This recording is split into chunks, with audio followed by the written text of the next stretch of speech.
Hi guys, in this video we're going to talk about how do we subtract mixed numbers with regrouping. Okay, so again with subtracting we have to find a common denominator.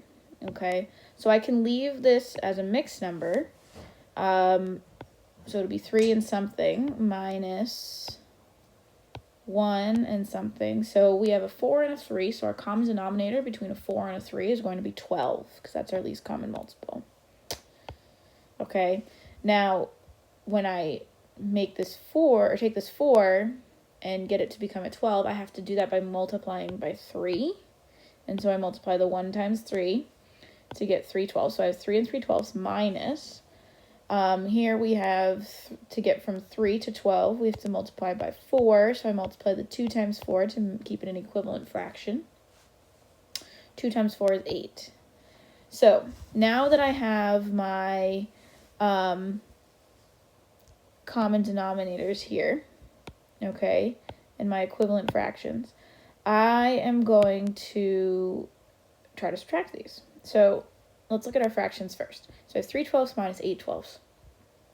I can't subtract those without getting a negative number. And we don't want a negative number within our fraction here because we have whole numbers to deal with. So I'm going to have to regroup. So to regroup with mixed numbers, you take 1 from the whole number. So I'm going to make that a 2. And then whatever the denominator is, that's what I'm going to add to the numerator. So here I'm going to add 12 to the 3. So 12 plus 3 is 15. So now I have 2 and 15 12ths minus 1 and 8 12ths. And I did that because I regrouped 1 from the 3 to make it a 2. And if I have a fraction that is in 12ths, a whole would be 12 out of 12. So that's why I added 12 to the 3. All right, so now I can just subtract my whole numbers. So 2 minus 1 is 1.